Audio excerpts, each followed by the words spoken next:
Namaskara, good evening, and welcome to today's BIC Streams session, The Woman Behind the Voice, The Life and Times of Lakshmi.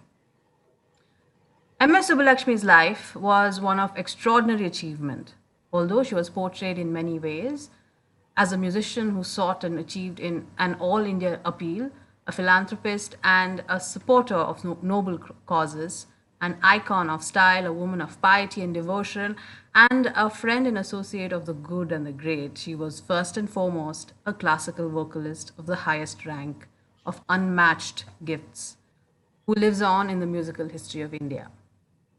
To explore more about the woman behind that voice that we all grew up listening to, we have with us today Keshav Desiraju and Vishnu Vasudev in conversation where they discuss Keshav's book of Gifted Voice, Gifted Voice that looks at MS Subbulakshmi's life and times and the great musical tradition she belonged to. The bios of both the speakers will appear in the chat box, and any questions, comments, or observations may be posted in the Q&A box. And both these boxes are available at the bottom of your Zoom screen. And now I invite Vishnu to take over. Thank you, Lekha, and welcome everyone. Welcome, Keshav. Really looking forward to this session on MS Subbulakshmi's life. So just for the audience to let you know that we will be having a conversation. We'll try and play a few snippets of music. Keshav will also read a few excerpts from his book. And as Lekha said, feel free to drop in questions in the question box. And later in the session, we'll be taking a few questions as well. So Keshav, let me start with why you wrote this book. I think you've written that the primary purpose was to, in some ways, reclaim MS Subbulakshmi's legacy as a performer of the highest order, one of the greatest classical musicians that we've had, one of the 20th century's greatest performers, and a diva. So I was curious about what compelled you to reclaim this legacy on her behalf. How has this legacy been, or this reputation been lost over time, or even during her lifetime? And what are some of the manifestations of that loss? What compelled you to write this book? Thank you, Vishnu. First of all, it's lovely to be talking to you. And thank you for doing this with me. And thank you to friends at the Bangalore International Center, Ravi, Lekha, and others who so willingly agreed to have this from their platform. And thank you also to the 125 participants who have signed in. It's wonderful to know that you're all out there. Well, why did I write this book? Really there's two sets of reasons. One is for people my age, you could not really listen to Carnatic music. You could not grow up listening to music without being aware of the overwhelming presence of Subbulakshmi. You may not have cared very much, you may have cared a great deal, but it was a presence that could not be ignored. She was, and I've used the phrase somewhere in the book, the voice and the face of the form itself.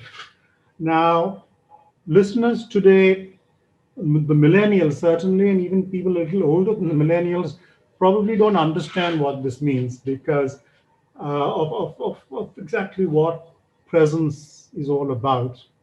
So there was that, and therefore, when I thought of writing a music-related book, writing about MS seemed like a very obvious thing to do. The other thing is, and Lekha read a little from the book, many images were claimed for MS. Many roles were given to her to play. And she played them all. She was a trooper in the best sense of the word. She played them all brilliantly. But she was primarily a classical musician of the highest rank. And that is an image that I feel, to me, it seemed, has always been underplayed. She has been this she's been displayed in the public space, as a great bhakta, as a singer of devotional songs, as a popular singer, as a nationalist character in some sense, and as somebody who moved in the in elite circles. All this is true, but she was primarily an outstanding musician representing a very great tradition. And that I thought that's really what I wanted to do, which is why there's quite a lot in the book about concerts, Right. about songs, because that was the stuff of her life for pretty much the core 50 years of her life was just concert upon relentless concert. And that was what she was all about. And that is the MS that I wanted to talk about. Yeah, so if that makes sense, Yeah. that she was a very, very great figure, certainly in my time as a young listener. And to my mind, she has been correctly, but not very fairly represented. Fair enough. Okay. So you had mentioned this 50-year period where relentless concert after concert, where she in many ways dominated the field, right? And she was a presence that you could not ignore. And you've also said in the book, you've described her as someone who transformed a tradition and who exalted an art. So if you were to look now, look back on the impact that she's had on Carnatic music, in the way either it's presented, the way it's perceived, or the way the artists themselves perceive themselves. What has been her impact on Carnatic music, would you say? And if she hadn't been the person that she was, how might Carnatic music be different today? I would say, Vishnu, there are two things going on here. One was herself, her personality, her music, what she did. The other is she was fortunate to have been born at the time she was born.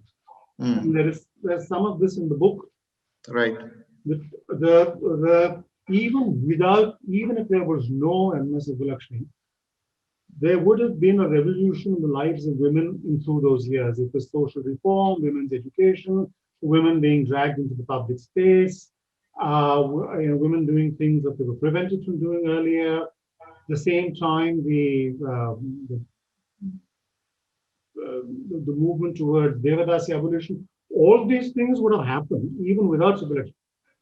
And the fact that they happened at the time that she was just entering the music space and becoming a performer was extremely fortuitous and really helped in making her. So I think we must remember these two things. So she certainly gained from being born at the right time. But it's wonderful for all of us that she was born at that time, because given that, she did wonderful things with it. And I think she certainly, very quickly, she represented the aesthetic musical norm for women performers. Very, very quickly. And as we see in the book, and huge numbers of women began singing. There was a lot of learning going on within homes from well before this time, but women appearing whether on radio, whether in sabhas, kacheris, and MS clearly was a role model.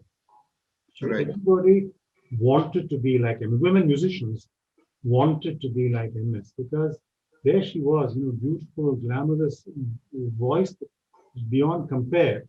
And I think that I think is very, very important. The other thing is this great tradition of performance. And she was not alone in this. Certainly, all the great contemporaries, all of them had these, what I said, 50 years of concert. All of them had, their lives were just driven by new learnings, new performance, improvements on themselves, settling into a style. And I think in her case, it was just so pronounced and so marked that she couldn't but influence the ecosystem in which she was living and working. Right. Keshav, I think this would be a good time for you to read an excerpt from the book, and I think it gets at some of what you've been speaking of in terms of it was an age of many performers, emerging women artists. So I believe this is from about 1940 or so. This is 1940, yes. So please go ahead. Thank you. Friends, this is from a chapter in the book which is called Sadasivam. And if you read the book, you'll know why it is called Sadasivam. And this starts with just after the release of Subbulakshmi's 1940 film Shakuntala, in which she co-starred with the fabulously popular artist G.N. Balasubramanian. And I will start reading. Shakuntala was keenly anticipated and finally released in December 1940, and did well, with Subbulakshmi, and I quote, on her way to becoming a legend. She was no great actor, but her beauty, rare charisma, and fascinating voice impressed everyone without exception, unquote. Even Film India, very popular film magazine at the time, even Film India, which otherwise trashed the film, held that MS Subbulakshmi, because of her musical talents and her intense popularity all over the South, is easily the biggest drawing card in the picture. The duets were, of course, popular, but connoisseurs went to see the film for G.N. Balasubramanian's Kamboji Viruttam and the song in Kuntala Varali. Many viewers went to see the comedy scene. The posters screamed, Kokilagana MS Subbulakshmi, the siren star of the South, all in capitals, in the matchless Tamil musical Shakuntala, supported by the master mirth makers N.S. Krishnan, T.S. Durairaj, T.A. Mathura. Not all viewers were impressed. The acerbic N.D. Varadacharya, the diarist of some note at that time, fussed. The Tamil screen will never improve unless we have there a different set of actors. Or is it that the Tamil genius abhors the histrionic art? The safe conclusion is that the acting was not up to much, but then the acting was never meant to be the point. It is interesting that though Subbulakshmi was well known, she was by no means the only aspiring star in Madras, or even the only star with that name. There was G. Subbulakshmi, a singer with many popular long-playing records to her credit. There was S.D. Subbulakshmi, who was just about to begin shooting Ahimsa Shakti film.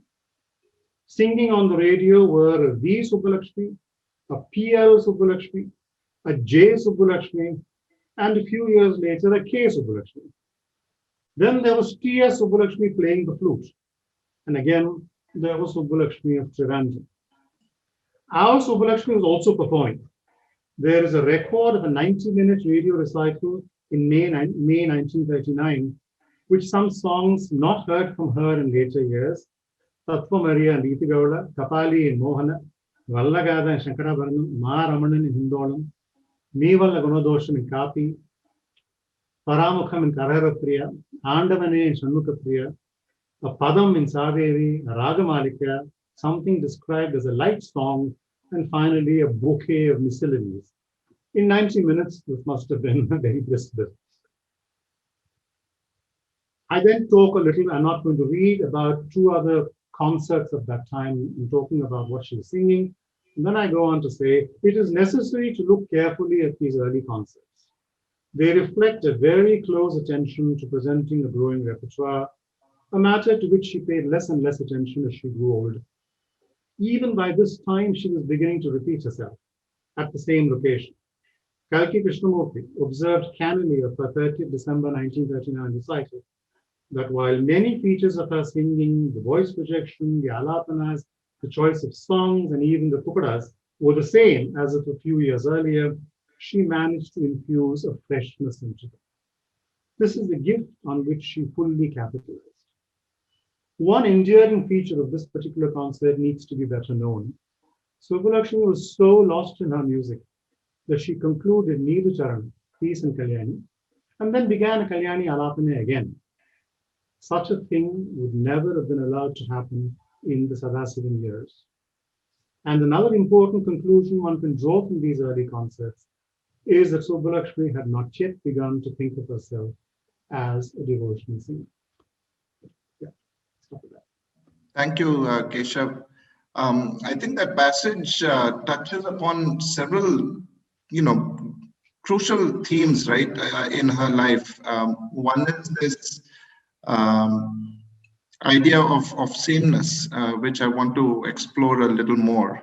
I think what is apparent in the book is that there was a sense of sameness to her performance, and this comes out in two ways. One is this idea of a small set of revolving compositions that she would sing again and again in the same ragas. And I think by the end of the book, when you're listing the compositions, you slip in the inevitable Shankarabharnam, right? There's a lot of repetition. And the second is, not only is it a repetition in ragas and compositions, but you also note that some of the alapanas or even neravals and some of the so-called improvisational aspects of the performance could sound the same even across decades. So my question to you is, what is it about her music that allowed her to get away with this? Because I cannot imagine any single artist of the present generation following such a strategy and surviving, right? Small set of revolving songs in the same ragas, having alapanas that sound the same year after year, repeating the same songs even at the same venues in the same year. So she not only got away with this, but actually thrived and became a star doing this. So how did she do it, and what let her manage this? That's a very good question, Vishnu. It's one I've thought about a lot, because as you rightly say, nobody could get away with it now. Audiences today, and I dare say even in those days, demand a certain variety in what they get to listen to. I think what seems most likely is that what she was presenting was perfection. I've heard this karaoke alapana and this prakara nilavadi 25 times, but simply if you take it out of context and listen to that alapana and listen to that song rendering, it is perfect. And I think this really was what at the heart of why she got away with doing this. Very recently, I discovered the Tyagaraja song that I did not even know existed, called Parakela something in Saveri. MS is singing it. I heard this on YouTube. It is sung with the same fineness and the same finish as she would have sung in the same Saveri Sri Kamakoti Peter Stipe, which she must have sung 200 times in her career, more perhaps. But if you just listen to the song is rendered beautifully. My hunch is that this is what helped her. Because the audience said, oh, it's the same song again. But they knew that what they were going to listen to was actually very, very nice. In the extract I just read, I mentioned that in the 1939 concert, she sang Tyagaraja's Nivalla Gunadosham in Kapi. On YouTube, you can hear her sing that in a 1993 wedding recital. It is her great age, but that alapana is just beautiful. And this is it. She got away with it because what she was presenting was such an extraordinary order. I cannot think of any other reason. Partly it could be that her audiences were changing, but as you rightly observed, she was doing this even in Madras, where the audience was broadly the same. Right. It's not as though she was doing this only when she went out to Madras. What she was doing when she went out to Madras was, a reckless medley of songs, but that's a different issue. Right. And what about the so-called manodharma or improvisational aspects of music, right? Does she force us in a way to rethink what we mean by Manodharma, and whether it necessarily has to be yes, or do you think she actually spontaneously came up with the same, same conception of the raga each time? No, I don't think so. I mean, you just have to listen to her great contemporary MS Subbulakshmi. You could listen to the same ragam sung differently in different concerts. You know, it is. I don't believe that is true. That it was just the one way. There was a certain element of. I mean, this was completely internalized, and as I said in the earlier answer, it was internalized perfectly, but it was still she was enormously risk averse. Also, it's almost as though once she found that something was working and something was well put together, uh, it served her purpose. She really didn't see the need to keep mucking around with something that was doing quite well the way it was. Right. I'm not sure if you plan to play that extract of Devanori. It is yes. It's only 90 seconds. But yeah. She has told you what Devanori is about in those 90 seconds. Right. She probably thought, well, it's fine. I'm trying to think as to what she would have thought, which is not easy. But it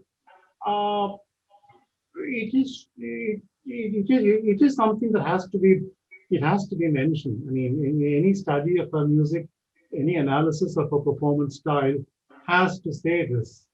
And as I said, I mentioned Vasudha Kumari earlier, but there was such enormous variety and range in what Vasudha Kumari sang. I mean, you could always go to a concert and come back hearing two songs that you did not even know existed. Right. Leave alone, sung by anybody. So it was that. But as I said, this worked for her, and she stuck with it. She was risk averse.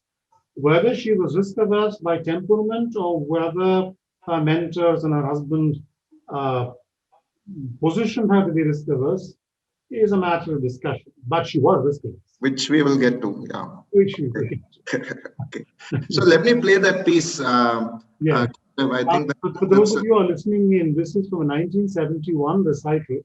It's a very brief alapana, and the Pallavi of the Tyagaraja song, Kannathandri Napa in Devanori. It's not a song that many would have heard Subbulakshmi sing, because she did not sing it often at all. But the reason why Vishnu and I thought it would be good today is because she shows in a very brief alapana everything that needs to be said about a ragam.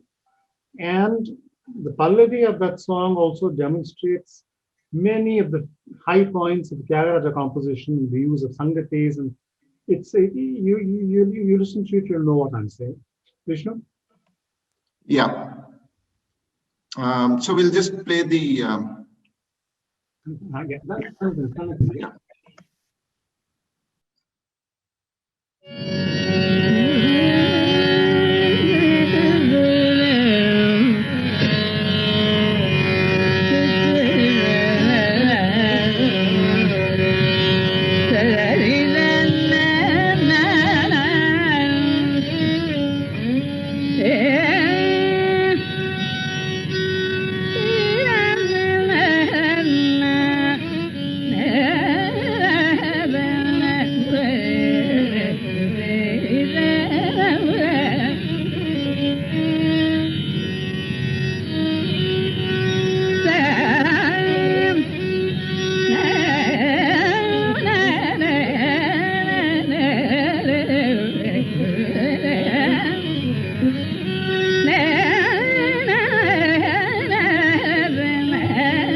கலக்கல்வினாப்பை கருணமானகே கலக்கல்வினாப்பை கருணமானகே கலக்கல்வினாப்பை கருணமானகே கலக்கல்வினாப்பை கருணமானகே கலக்கல்வினாப்பை கருணமானகே கலக்கல்வினாப்பை கருணமானகே கலக்கல்வினாப்பை கருணமானகே கலக்கல்வினாப்பை கருணமானகே கலக்கல்வினாப்பை கருணமானகே கசிதாளனே கலக்கல்வினாப்பை கருணமானகே கசிதாளனே.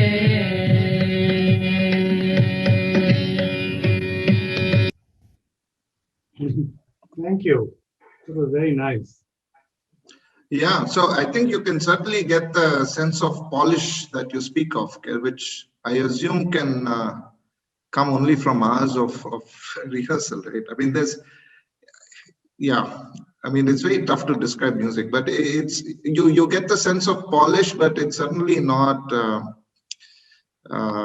it's not stayed in any way, or so.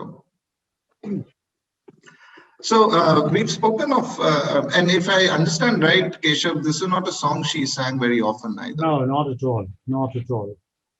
Right. And you can see the song isn't, I mean, we didn't listen to the full song, but it's in good shape. Yeah, yeah. It's fully under control. It's fully practiced. Right. Yeah. And, I think that was a song I've heard. I mean, someone I was speaking to said to me that, occasionally, especially in wedding concerts, she'd be asked to sing a particular song, and she would actually learn it for the occasion and not sing it again. But on that one occasion, it would have been perfectly produced. And any indication on how long it took her to get it to such perfect shape? No, I wouldn't show you. No. Okay. It wouldn't have been long though. Okay. So we've spoken a little bit on the about the sort of sameness of some of her music, right? I want to get to some of the differences and variety that came into her music over time, or rather the evolution and change in her music. So in the book and in the last section, which is a sort of coda, you mentioned the 7 stages of her life that one Ramaswamy Iyer has defined, and you, I think, add 2 more.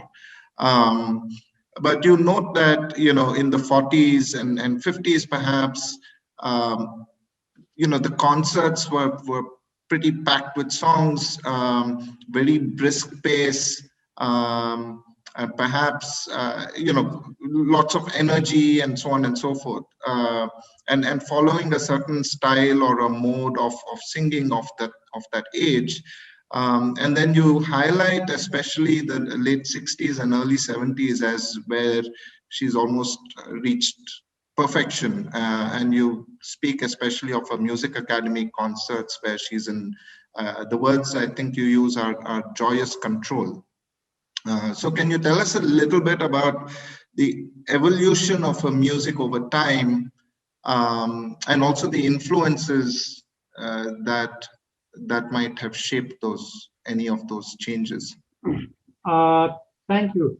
And thank you for mentioning, Ramaswamy Iyer was a civil servant and very great Rasika, who wrote very interestingly about music. And he once identified what he calls 7 stages. And what I've done in the book is mention those 7 stages and also make some suggestions of particular songs that I thought represented that particular phase. And so he has a very early career when Subbulakshmi's bell-like voice was still the marker. And the example I give there is something that actually listeners should find on their own. The song Shyama Sundara from the film Seva Sadanam. The only reason I recommend it is the earliest recording of Subbulakshmi that I've been able to find. It's a film song, but it was, as Ramaswamy Iyer said, that they have a very early career, a high, sharp, sparkling voice. Then there was slightly more classical orientation. Uh, those of you who've heard Arul Purivai and Hamsadvani, an early 40s record, or Narayana Divyanamam again, it's a record of those times. Then she began the third stage, maturing as a great artist.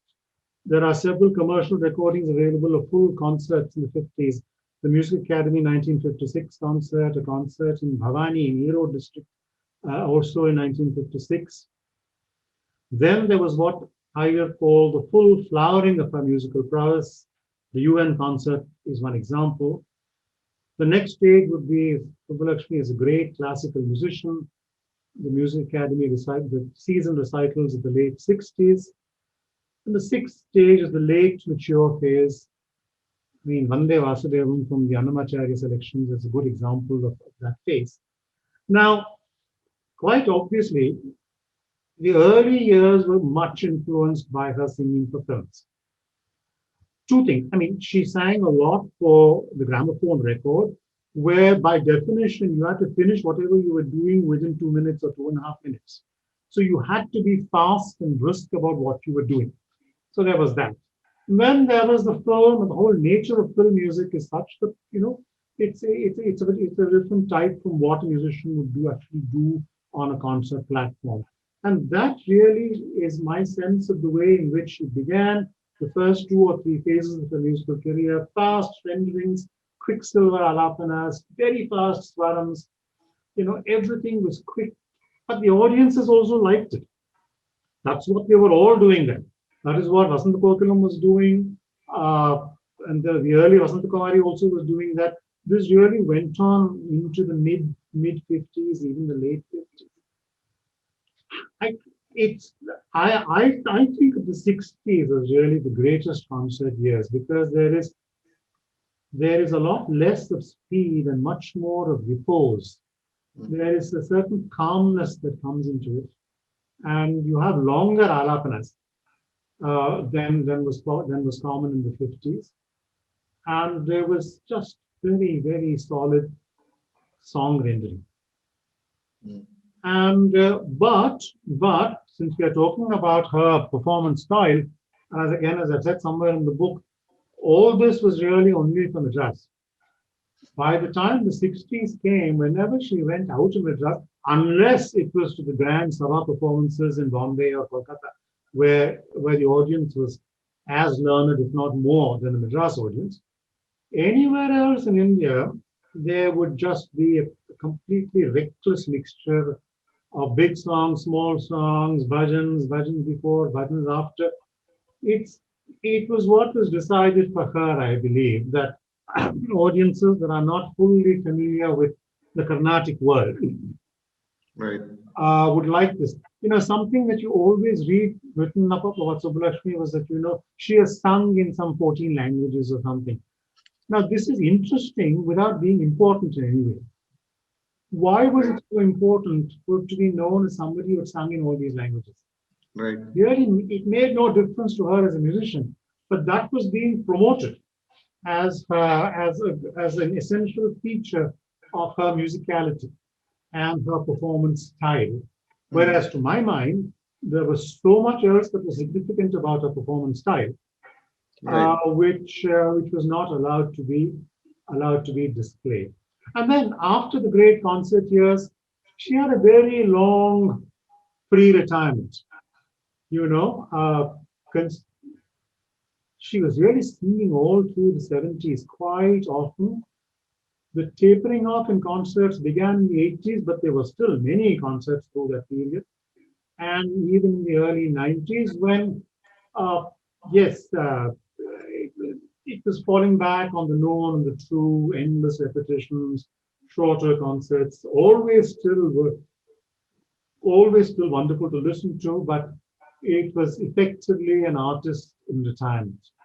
Right. Okay. So those are broad, but she had such a very long career. The first kacheri for which we actually have a ticket, 1934, and the last kacheri was 1996. I mean, for 62 years, she was doing, should we say, ticketed performances. Right. That's a very long time. And I think we must cut some slack for somebody who's been at it for so long. Sure. So I think, eventually, inevitably, we have to get to Sadasivam, right? And I think you alluded to him in a couple of responses now. Um, so, okay, how do we think of Sadasivam, right? So clearly, and from the book and any account of her life, he comes across as a dominant figure. He clearly had a very important role in shaping her career, managing her career. My question to you is twofold. One is, what effect did he have and what impact did he have on her musical personality? So what I mean by that is her conception of what makes good music or not. How much did his dominating presence dictate that as well? And second is, how willing was she as a partner in this whole project of projecting MS Subbulakshmi as this very multifaceted personality, singing in many languages, very devotional, meeting with Gandhiji, Rajaji, so on and so forth, right? All the things that you're trying to reclaim her from. I mean, how much of a willing participant was she in these endeavors?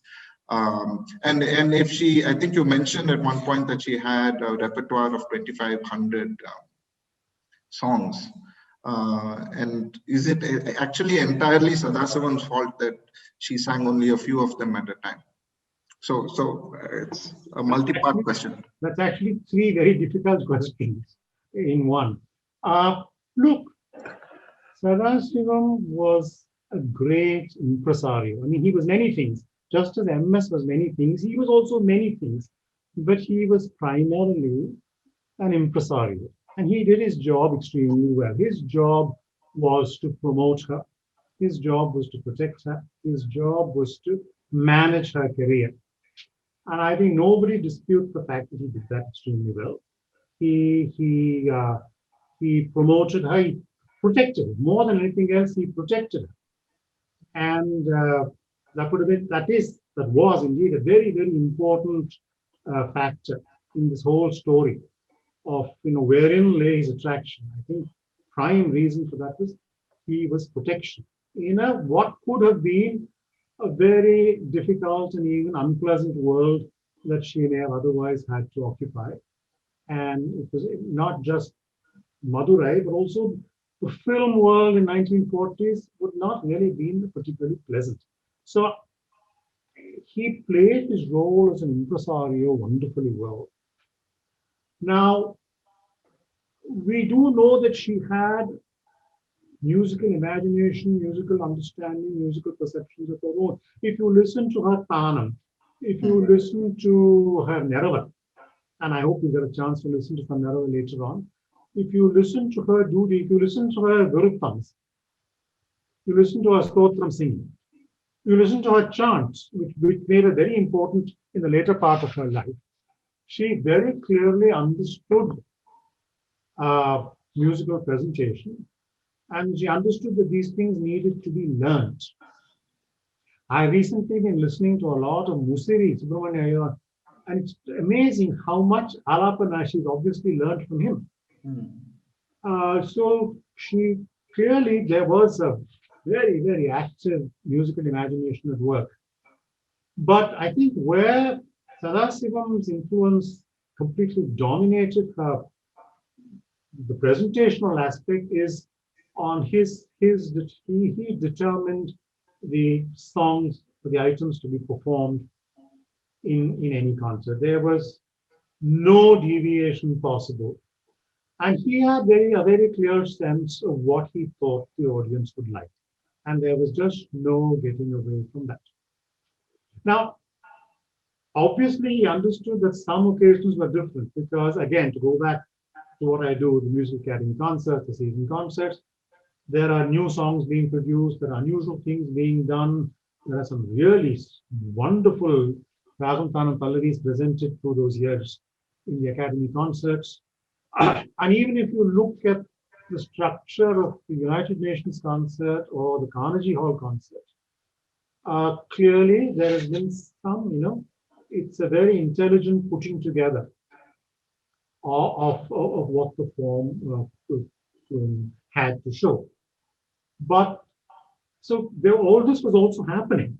But there was also this, I think there is reason to think that she did not particularly enjoy having to repeat herself so many times.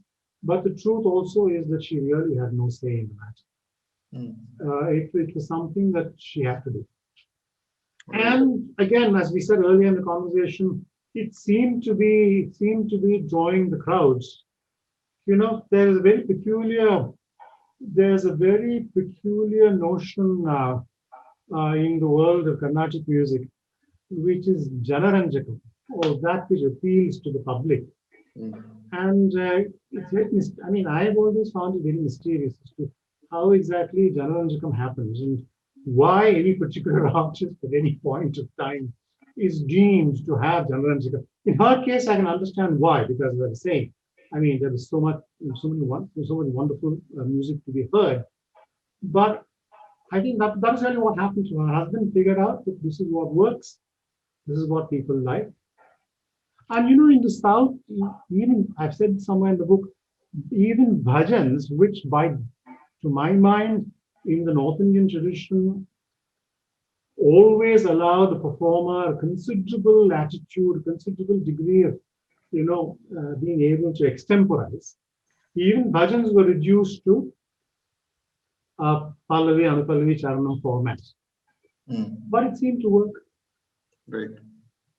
Do we have any sense of where did he get any inputs from anyone else? What was formative in his idea of what an audience wanted? Hard to say. He was he certainly was very close to very serious, literary people like Kalki Krishnamurti and Rajaji.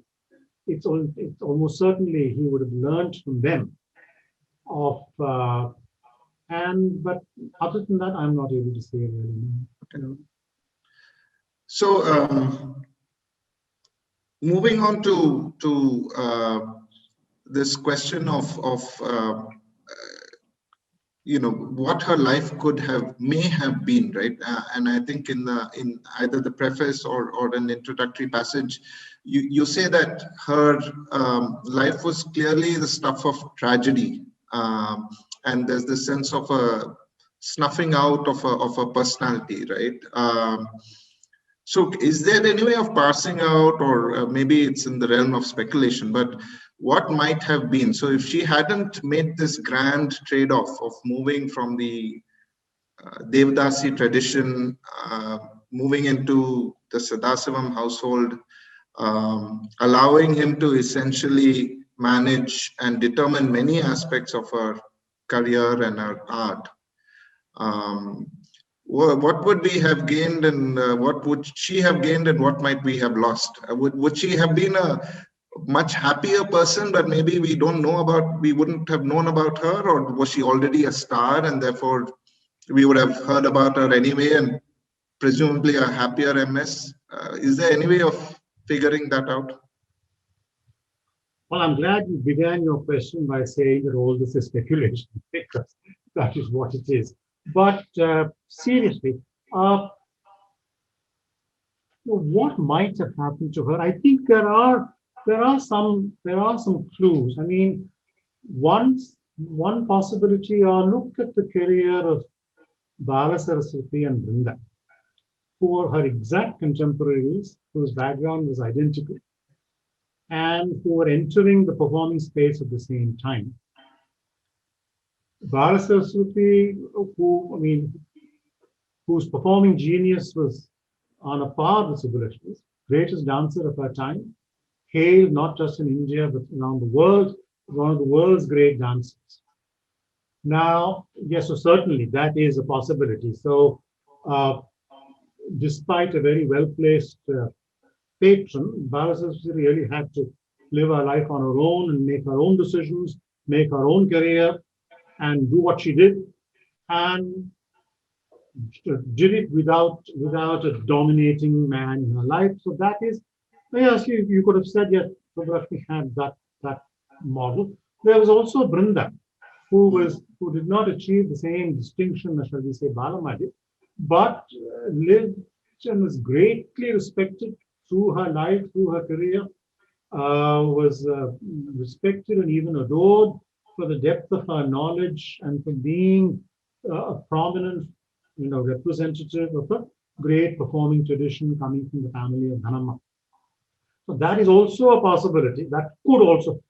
But the one important point to remember, though, is from what we know of all these women, both Balasaraswati and Vrinda were very strong characters who were actually capable of negotiating life on their own. Who had, Subbulakshmi may not have been, as I've said somewhere in the book, throughout her life, she gave the impression of extreme vulnerability. And it is possible that she did not have the same ability to negotiate life with all its difficulties entirely on her own. It is also possible that she knew this.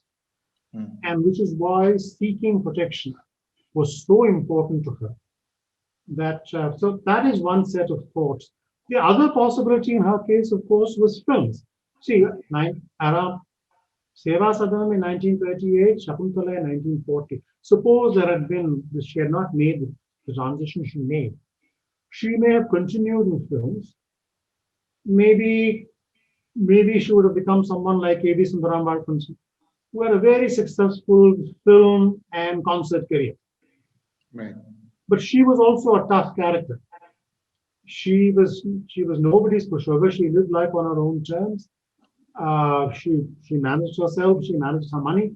She was able to make a life and career for herself. So I think it all comes down to what seems to me that Subbulakshmi's essential timidity. She was a timid person. She knew that she would be in difficulties if she did not have the protection of another person. Her mother's protection was obviously not going to be enough anymore. And that is where Saraswati would appear. And to my mind, she's a very honorable woman who stuck to her part of the deal. She went along with everything that was asked of her. Radha Vishwanathan has written somewhere that when my mother married my father, she says, all she wanted was to retire into family and raise children. She did not want to be anything more than just a wife and mother. Right. And if Radha thought this, then Radha, who possibly was the woman who knew her best in her entire life, if Radha thought this, then there is something in it. And so she may, if Saraswati had not been interested in promoting his wife and took the view, he could easily have taken the conservative view that, all the singing stuff is no longer for you. She would have gone along completely. She would have gone along completely. So you have to give him that he decided. It was not her decision. He decided that she was going to be a singing star. Right. And he worked on it. So it makes one's assessment of him a little difficult because he was obvious. You said, why did I use the words stuff of tragedy? Because at one level, the deletion of a personality, as it were, is obviously tragic. If anybody, it doesn't necessarily have to be a great star. Any person's natural temperament and beliefs and personality is erased in a certain way. To my mind, it is tragic. But then he did produce something quite extraordinary. And it's something extraordinary which she was also aware. She knew who she was. Right. I don't think we should make any mistake about this. She knew very well. She didn't speak about it. I don't believe it went to her head. She didn't throw her weight around, but she knew she was MS. And I think this is what makes for a very interesting life. Right. And I think this is a point you make in the book as well, that very clearly she knew, who she was, what she stood for, the talent she had. So what about her ambition? Was she an ambitious person? I mean, you've spoken of perhaps her being happy just being at home, but or did she want to dominate the field like she did? Well, Vishnu, look, mother and daughter left Madurai and came to Madras in about 1932, which is quite a daring move. Right. Madurai was where they belonged. Madurai was where they belonged for generations. That was the known world. There would have been a life for them there. But they came out of Madurai. As a very young girl, she began recording. So I'm not sure whether the word to use is ambition, but she clearly wanted. If somebody from the recording company came home and said, "Will you sing?" Quite obviously, she sang. And if you listen to some of those early recordings, I mean, she's singing very enthusiastically. You know, this is not a child who's being made to do something she doesn't want to do. Yeah. And then the move to Madras, with all its uncertainties, and as I say in the book, we still really have very little idea of what they were doing in Madras. Yeah. Where were they living? What were they learning? Who was looking after them? All very vague. Then films. Seva Sadanam, she was signed on in 1936 when she was 20. I mean, it takes some, again, I don't know if ambition is the word, but it takes some sense of where I want to go, what I want to do to accept a film role. And then Shakuntala after that. So clearly there was she was not entirely a totally retiring, timid, wallflower kind of person. She wanted to get somewhere, she wanted to do something, but it's also possible that as she grew older and she realized what the inevitable consequences were of her continuing to live with her mother.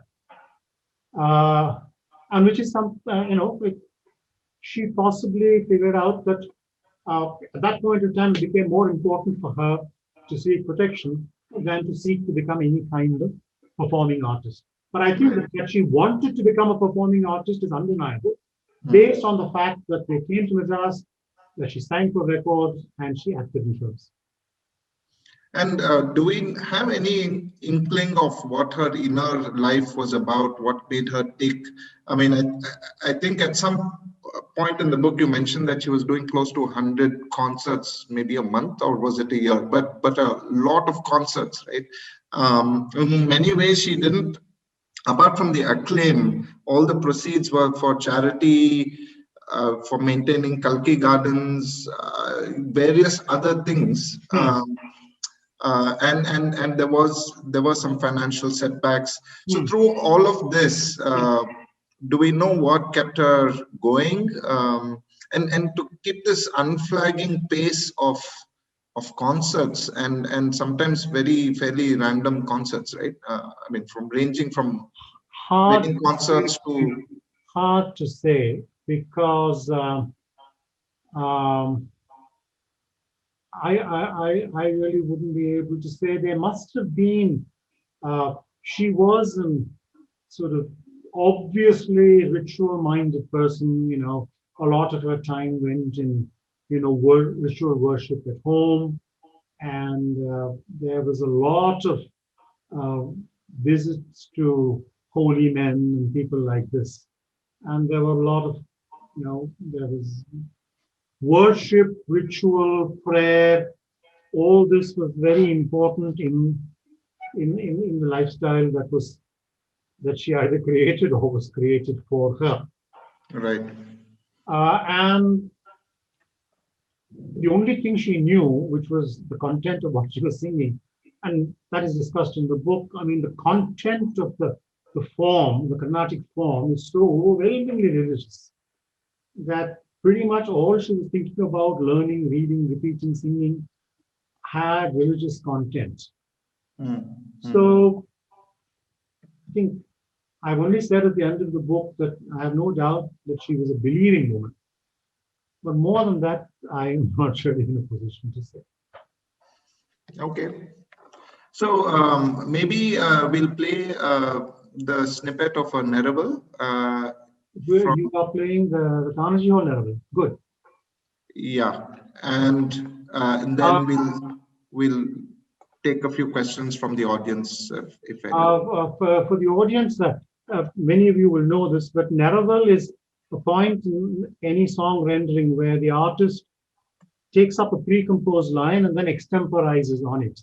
And the song that we're going to hear an extract from is Swati Thirunal's Rama Rama Gunasima, which is a piece that she may have learned from Musili Subramanya.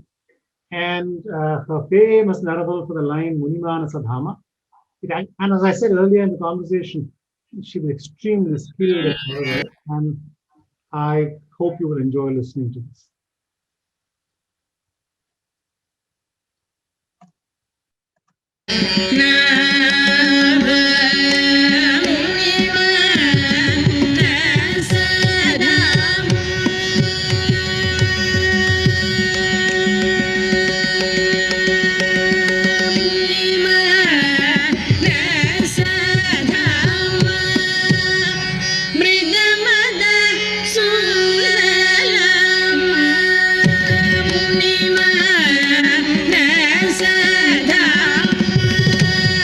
Mrigamada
Thank you, Vishnu.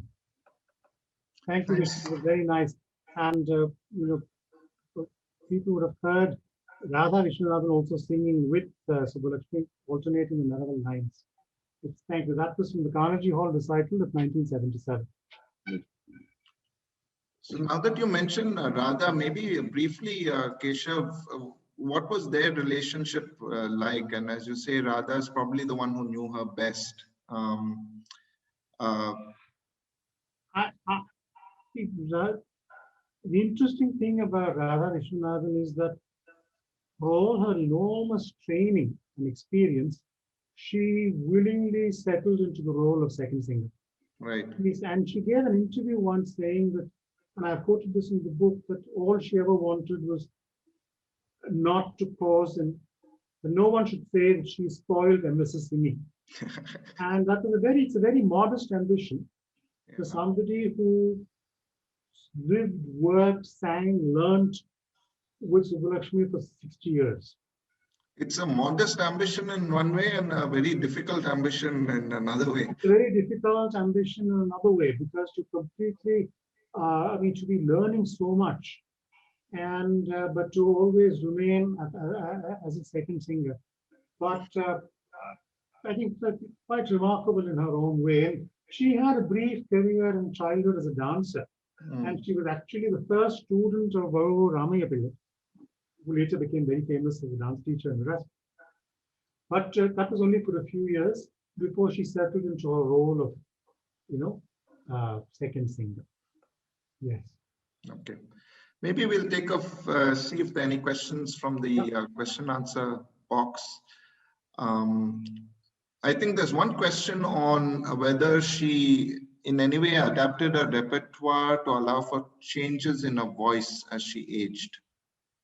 Yes, I think that is so. Shorter concerts, shorter arathanas, no pallavis, certainly that certainly happened. You can be sure that through the 40s and 50s, 3.5 and 4-hour concerts were the norm.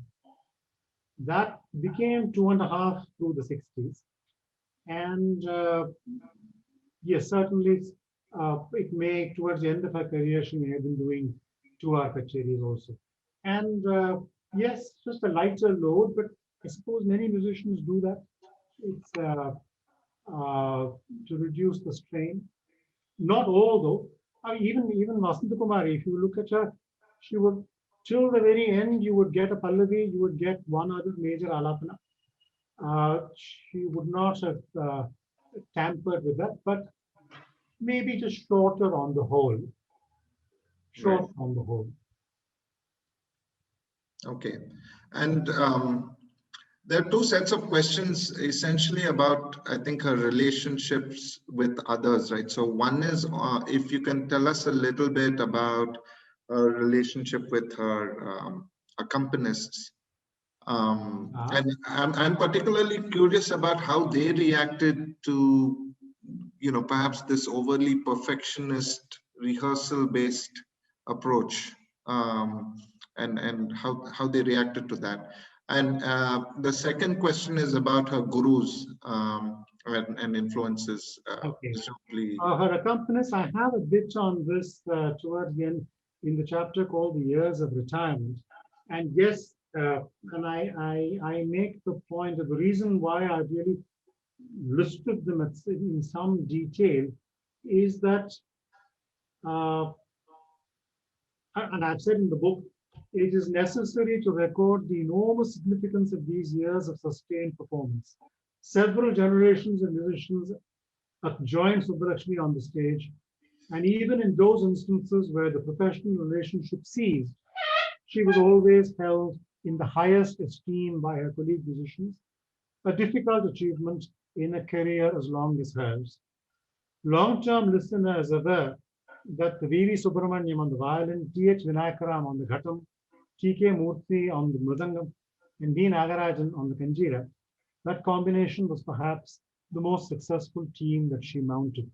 Yeah, she, as I said, she's 55, 60 years of concerts, several generations.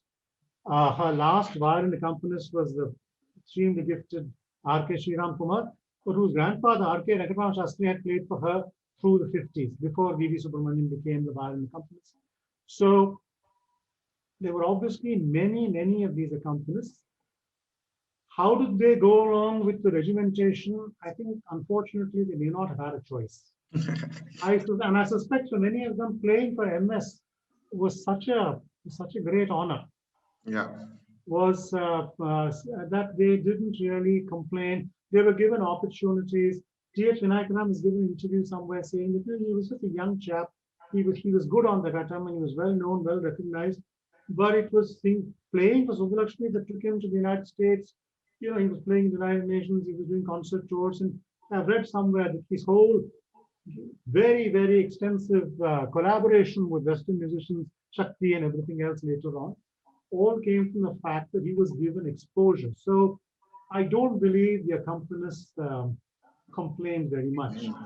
One interesting point about Subbulakshmi, the accompanist, though, was that she did have a few women accompanying her on the violin, but she was not overly given to promoting women accompanists. The great Rukmini has played for her. Dwara Mangatayar has played for her. But it was just the odd occasion.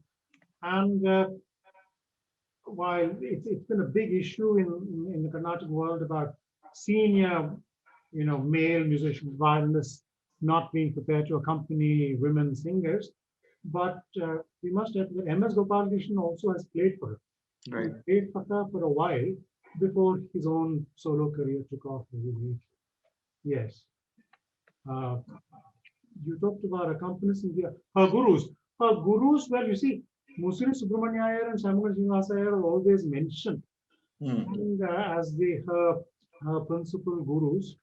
And there were some lesser known people in her early childhood in Madurai.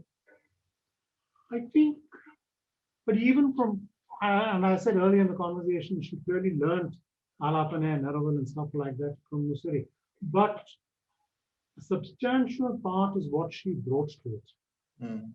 It was, I suspect some of these people were just good for giving her new songs and putting her through the basics, as it were, but what she did with it afterwards was entirely her own. So there were always have been musicians who were coming to teach small things. There were people who, whether it was Dilip Kumar Roy and Sandhyanandam Srinivasa Rao for the bhajans and chants, there were always people coming in to teach things, but she was, a great deal was what she did with what she was taught. Right. This incidentally is also true of Pattammal, who was almost entirely self-taught. Certainly she learned from T.L. Venkatramaya a lot, but the bulk of her learning is what she taught herself, which is extraordinary when you think of what a great concert artist she became. That much of her learning was self-taught. So that relates to another question in the box. So, especially given she brought so much to the table, and this is a question that one has heard many times, but maybe there's no real good answer. But why did she have such few students officially? At least officially, maybe she. Well, I think I don't think her husband would have permitted it, because in some ways to retain the uniqueness of the MS brand. But I think more importantly, it's very hard to teach a voice-based style. Mind you, I'm not saying that she was only voice. Right. She built on it. She brought a huge deal to it. She transformed her voice, but it was a voice-based style. And it's not easy, I believe, to be able to, so really for all, and even Radha has said somewhere that a lot of, while Radha actually learned face-to-face with Musiri and face-to-face with Brinda, and possibly face-to-face with even Shamanguri, with Subbulakshmi, she only learned by sitting behind her on the platform. It was an absorption. Yeah. So, but we don't know. She may not have wanted to teach also. I mean, you must give her a choice. Though again, and I make this point in the book, an interesting comparison is in Vasanta Kumari. who was loved and adored as a teacher. Right. Who many of her students became concert artists, and she was always teaching. Towards the end of her life, she taught in the Rishi Valley School. She enjoyed teaching and taught a lot of people. Yeah. But MS was not like this. So we have just a few minutes left, Keshav. Would you like to read another passage? I will. Yes, thank you. I will. I'm just going back to that same chapter that I read from earlier, the chapter called Sadashivam, and which the chapter talks about her meeting at Sadashivam, Shakuntala, her marriage. And then this is just, it's a short, the last paragraph of that chapter, which I hope people will enjoy listening to. So as I said, we've talked about 1940, the crucial years in Subbulakshmi's life. For Subbulakshmi, the decade ended on a high. She had successfully left Madurai and the compunctions of family behind her. Of Joseph Conrad and his abandoning Poland for the English-speaking world, Maya Jasanoff writes, "You could spend your whole life in the place where you were raised, or you could leave and never come back." Subbulakshmi was by now a recognized star with 2 high-profile films to her account. She had been hailed as Kokilagana and had made a mark as a serious concert artist with crowd-pulling sabha appearances. She had comprehensively reinvented herself by marriage into upper caste society, and at 24 had acquired a partner who saw her as his life's mission. But she never came back to Madurai.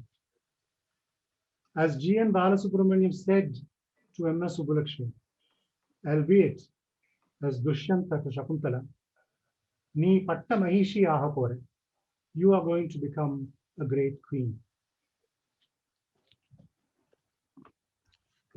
What a lovely note to end on, Keshav. Thank you for that. I think very that much, Vishnu. There are questions. I'm sorry we have not, but a quick reading tells me that many of the questions will be answered if people went to the book. How would the author compare MS, MLD, and Pattammal, for instance? So, how does she negotiate the question of caste?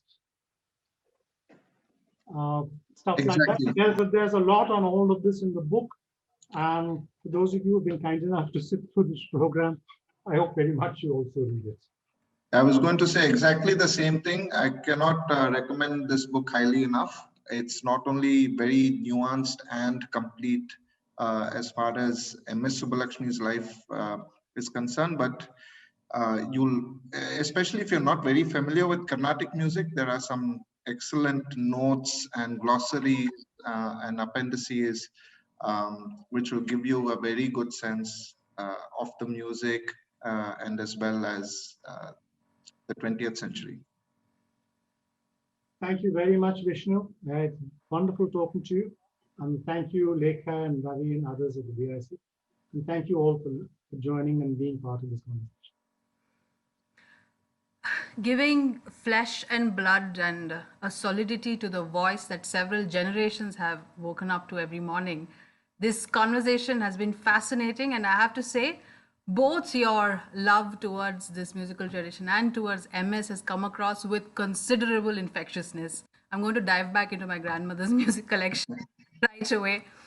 Thank you, Keshav, for the book and for your time this evening. Thank you, Vishnu, for your time and, of course, for being such a lovely interlocutor. Thank you, everybody in the audience who tuned in. And good night, everyone, and see you next time. Thank you and good night. Thank you very much. Thanks, Keshav. Great pleasure. Thank you. Thanks, Lekha.